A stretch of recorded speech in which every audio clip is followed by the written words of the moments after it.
We all know how to escalate an argument. Sometimes it seems as if we're drawn into it against our will.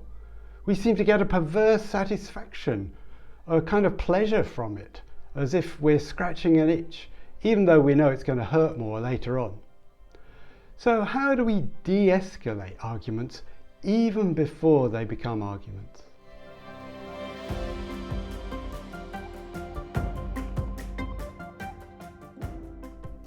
First of all, here are some ways that you can escalate things. Here's a scene between a couple just before bedtime. I'm not sure I can sleep right now when there's tension between us.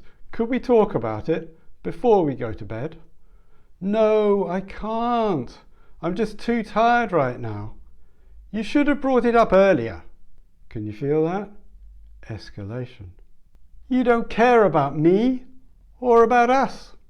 Narcissist. Can you feel the heat? Escalation. If you don't leave me alone to get some sleep right now, there won't be a relationship in the morning. Now the whole relationship is at stake. Escalation. You don't deserve me anyway. You deserve a sleepless night. And that's saying, I'll see you the whole relationship and I'll raise you a sleepless night. So let's look at what's going on here. First of all, there's denial of responsibility. No, I can't.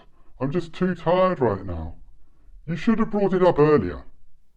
So this is when you think in terms of who's to blame, who's at fault. And there's a denial of choice or even capacity to respond. Secondly, there's diagnosis.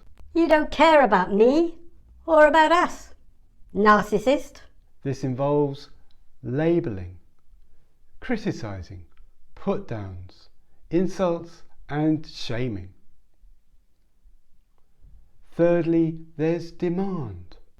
If you don't leave me alone to get some sleep right now, there won't be a relationship in the morning.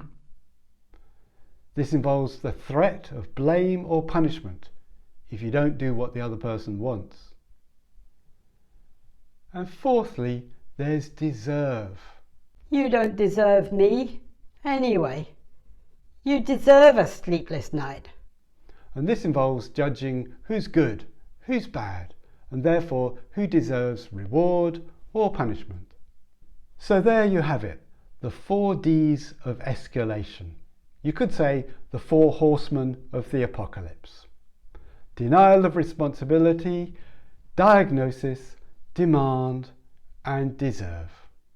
So let's move swiftly onwards to how you can de-escalate instead of escalating. Let's try that late night conversation again. I'm not sure that I can sleep right now when there's tension between us. Could we talk about it before we go to bed? So instead of denial of responsibility, you could try, oh, I'm just feeling exhausted and I'm desperate for rest.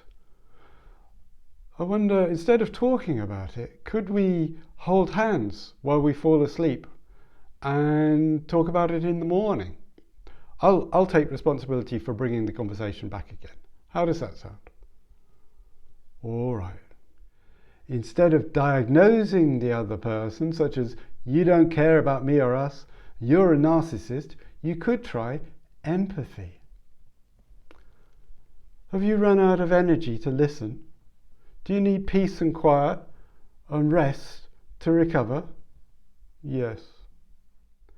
Instead of making demands like, if you don't leave me alone to get some rest, there won't be a relationship in the morning, you could try taking a pause and acknowledging there may be some truth to that. Shall we look into it? Thank you. And instead of making judgments about who deserves what, such as you don't deserve me anyway, or you deserve a sleepless night, you could try saying, well, I care about our relationship and I don't know how to get both our needs met at the moment. Oh, okay. Remember, folks, you always have a choice between hearing the cry of pain and seeing the finger of blame. That's it for now. You know what to do.